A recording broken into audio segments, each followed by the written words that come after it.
Hey everybody, this is Dwight Peters from quarterwaters.com, the site for social entrepreneurs, where social entrepreneurs come on the program, they talk about the issues they're tackling, the impact they're making, and share helpful business tips along the way. If you're watching this program, it's because you want to change the world through the power of business. You came to the right spot. Now, today on the program, I have with us one of the founders of Selfless Tees, Danny Bocanegra. Danny is the founder of Selfless Tees, as I said, which runs custom campaigns with cause-inspired apparel. They pair one organization to one designer and help raise money and generate awareness for cause. Danny, welcome to the program. Thank you very much for having me. Couldn't be honored enough to be one of the many social entrepreneurs you've had on the program, and thank you very much for having me. Appreciate it. No problem, man. You just said many social entrepreneurs. I can't even believe that the site's actually, slowly but surely growing, man, and we're getting more and more people on board. But enough about that. It's not even about me. It's about you right now. Danny, explain to our viewers that aren't familiar with Selfless Tea exactly what it is. I just read off of your Twitter page, but maybe you could elaborate a little bit more as to what Selfless Tea is. Sure. Basically, we partner with some of the largest nonprofits in the country and make a really cool cause-inspired T-shirt with that organization. And then every 2 weeks, we launch a campaign on our site, developing as much money and awareness for that nonprofit organization as possible. And through each sale of our product, we give back $7 per T-shirt. We've been up and running for about 6 months now, and making some headway. Awesome, man. So you guys been running for 6 months, but this idea of T-shirts for a cause, this has been with you for a while. Am I correct? Yeah, for a couple of years now. All right. So bring me back to that first aha moment when you first decided, you know what, I'm going to make T-shirts to combat a cause. And what cause was that? The aha moment came probably in the middle of the story, but I'll give you the rundown from way beginning. I was in college. It was the last semester of my MBA, and I had a summer to look forward to that. I did not have the commitment to college football. Thankfully, I had the whole summer to myself, and I had no clue what I was going to do. I knew that I wanted to travel. I knew that I wanted to help people and continue on my passion in doing that. So I ended up just selling T-shirts on the ground level on my college campus. And I raised about $14,000 to help prevent malaria in parts of Kenya. So every T-shirt went to saving a life. At the very end of the semester, took all that cash, went to different parts of Kenya and Ethiopia, and traveled to a couple of different villages and donated 1,000 mosquito nets to help prevent malaria there personally. And it was an amazing experience. That has to be amazing. But not to cut it, I just want to connect the dots for my viewers. Why Kenya? Out of all the places, did you travel to Kenya before that? Were you aware of the problem there? Why Kenya? No, I'd never been to Africa. I wanted to go. And why Kenya specifically, they have one of the highest mortality rates for malaria. Being at the elevation level is what it is, and the rampant problem of malaria killing 1 million kids under the age of 5 a year. And so I saw it as an opportunity to do something very simple with purchases here in the United States and specifically on our college campus that would have a direct impact there. And I wanted to make sure that I saw that with my own 2 eyes and make sure that I executed it just to have the experience of doing that. That's why I chose Kenya. And so I partnered with a friend of mine who was running a mission trip in Kenya and Ethiopia, and I aligned my project with that organization, and they took care of all the logistics stuff that I just really couldn't handle and didn't want to really focus on. But I made sure that the execution of my project just fit in line with what they were doing, and it worked out well. So that was the whole summer. Awesome. So you knock that out. You see you see the actual impact being made up close. So you're not getting an email back, thousands of miles away saying, "Hey, the proceeds that you gave were able to purchase X amount of mosquito nets or something like that." But you were actually there on the ground level. How important, I was even going to ask this question, but it just popped up. But how important is it for social entrepreneurs to be on the ground level? Well, I think to answer that question, it's a matter of what your business model is. But with that project and how it stemmed and how it led into our company, it really is sort of the nexus of what we want to drive in terms of impact and messaging and everything on our website. We ensure and try to attribute every single purchase from one consumer to a direct impact, and being able to attribute that connection with something that you wear every single day, being a T-shirt, to someone in need or something in need that has a direct effect. And so that was sort of the motivation behind that. That trip to Africa was me actually executing that. But we all know that not everyone in the world has the fortunate ability to travel the world and do those things. But most people can and will buy a T-shirt that represents something good and knows that impact is happening directly. Or everybody can spread it on their Facebook wall, or make a tweet about it, or email their friends about it. Right? There's something you can do to help, and it doesn't always have to be about money or spending your whole summer to do that. Awesome, man. All right, so that's totally phenomenal. Now, how did you make the transition from making this just a trip to actually making it into a company? Making it not just a summer project, but actually to making it something sustainable. Yeah, that was the aha moment you're referring to. I came back and I had an amazing experience, so much that I needed to dedicate all the more energy that I had into making this a successful and sustainable company. I knew that it needed to be a for-profit social enterprise. I didn't want to ask people for donations. And I knew that it had to revolve around something that people did every single day, but needed to attribute, what they did every day to a specific purpose. And so I came back, and then the following the following fall, we were lucky enough to win one of those Pepsi Refresh project grants. And we were one idea out of 1,000 within a month to win one of those grants. And that was the craziest month of my life. Just a wild experience. But I wouldn't say lucky. You guys, I saw the video. You guys had a very compelling video. What makes you think now? What made you guys stand out? What made you guys so different than the other competitors in the Pepsi challenge competition? Off the bat, I would say hustle. The word hustle comes to mind. Nobody knew us. Nobody knew what Selfless Tea was. Nobody knew what the Project Buzzkill was all about. Maybe some people on my campus, but that was about it. So at the time, I was lucky enough to still be in grad school, and I used the network on campus to my advantage, really. Nobody else knew about Selfless Tees. So it wasn't big PR outlets. It was no huge social media following at all. None of that existed. So what we did, we took the content from my trip to Africa, made a video out of it, and I came up with an idea to speak to every single frat, sorority, social group, and any loyal constituency I can find on my college campus. I had interns that were working with me at the time who set up speaking engagements with each one of those groups. And I basically went to them and played the video, explained to them what the project was from the previous summer, and said, what the Pepsi Refresh Project grant was all about. And I said, if you guys make a Facebook event dedicated to sending Selfless Tea votes every single day throughout the competition, and also comment on that specific Facebook fan page or Facebook event, just simply write, I voted.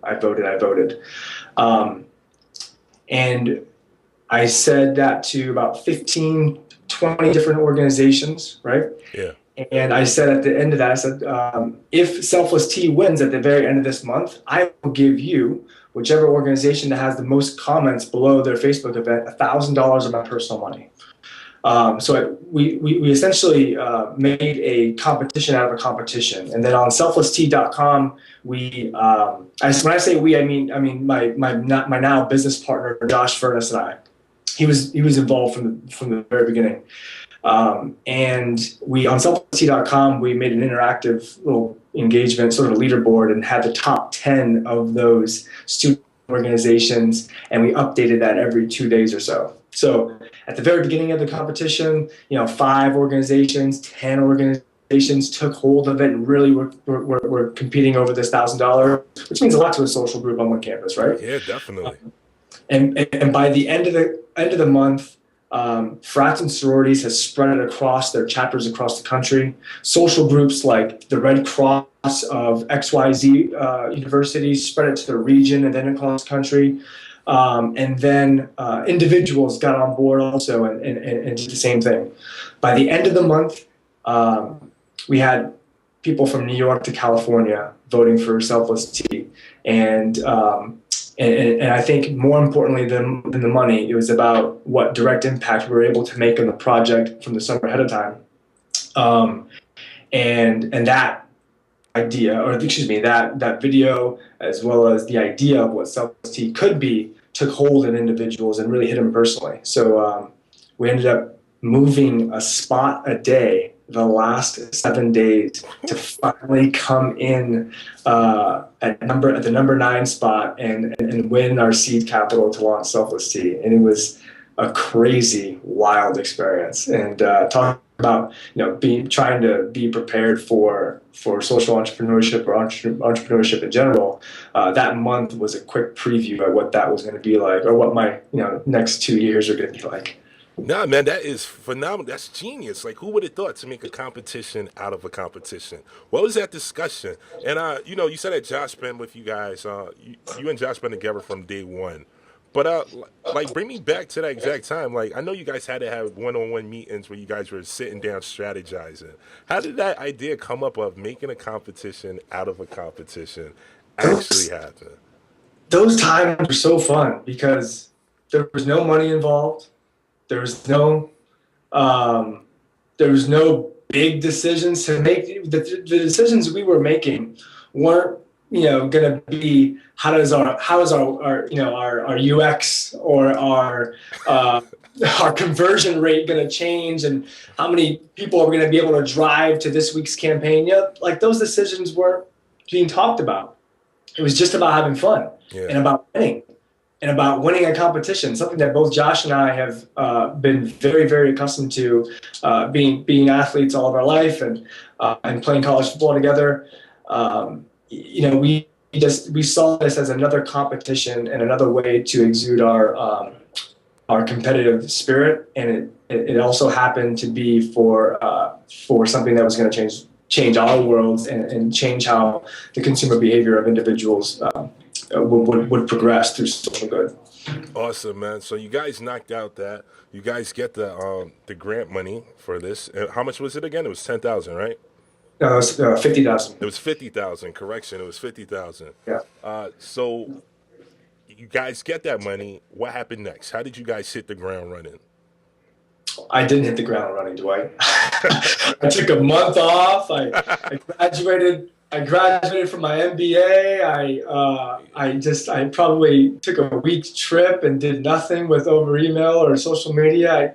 I just hung out for about a good solid month, to be honest with you. No, man, I love that, because like I tell my guests that come on the program, I don't look for the fluff, like I look for real qualities in people. Like, I want that real story. Like, people don't have to BS it with me. Just tell it how it is, man. If that's what happened, that's what happened. Because we're all human beings at the end of the day. So you took that time off. Cool. Yeah. So, I graduated. My family came out to New York to see me graduate. I was the first person in my family to graduate college, and so it was a big deal. At that time, I was graduating from my MBA, and so that was an awesome experience. And then through summertime, it was transitioning out of New York and back home to California for me. And starting to develop the site and get things moving, and having to spend all this free money that I all of a sudden had, which is a nice experience. And then a big move happened. So I moved back here to San Francisco, and partnerships started to line up, and just sort of the back end logistics of the company were starting to pan out a little bit, and things were moving pretty quickly. And I was lucky enough to be able to convince Josh, then still living in upstate New York, doing real estate and running a sort of a tourist destination deli from the ground up. The guy turned it over in revenues 2 times, and it started from nothing. He wasn't the financier of the project, but he basically ran the entire show there and did extremely well. I was able to convince him to leave that and come here to Silicon Valley and start this company with me. And the company certainly would be where it is right now if that decision hadn't been made, and if Josh didn't come over now. He's basically taken over and has done extremely well for half the company, stuff that he's much better at than I am.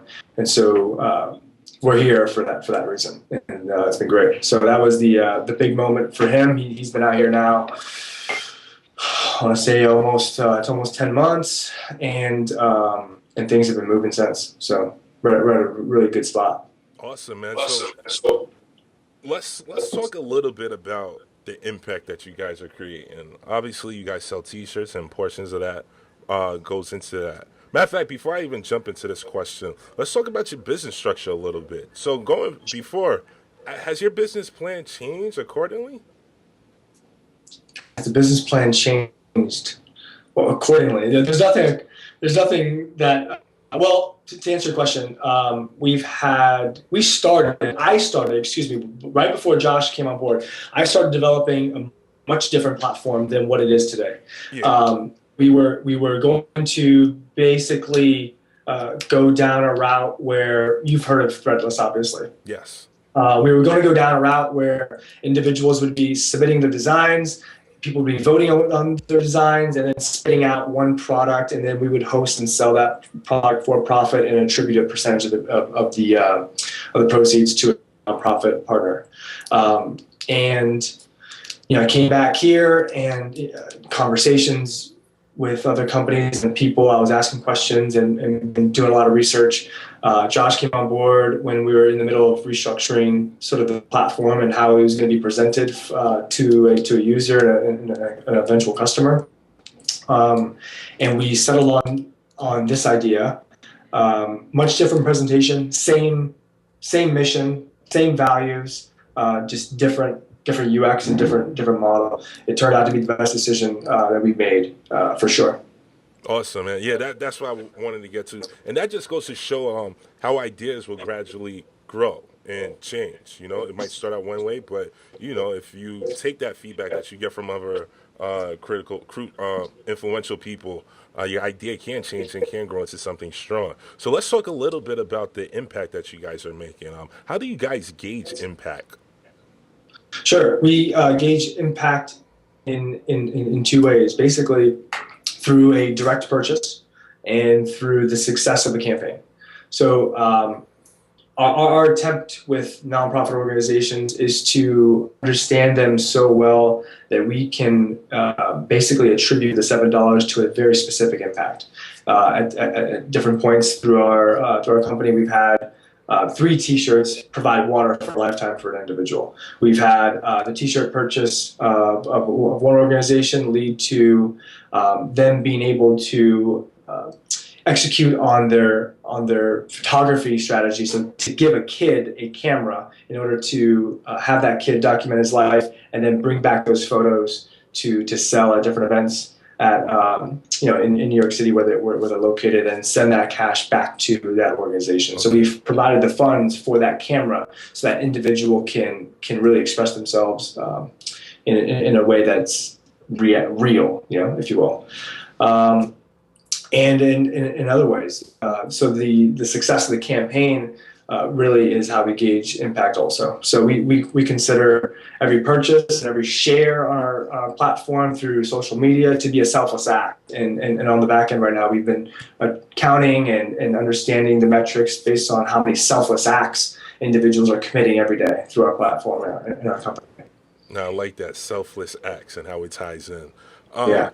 So you guys are pushing. I just want to make sure I get every aspect out of this. I don't want to leave nothing out. What has been the biggest challenge so far? You guys have been up and running for live 6 months now. What are some of the challenges? I don't want to say challenges, but what are some of the obstacles that you guys have encountered so far, and how have you guys been able to properly react to them? Sure. So we're a really small team doing a lot. We operate very, very leanly, and it's Josh, myself, and we have a team of interns that we rely on for really, really valuable work experience.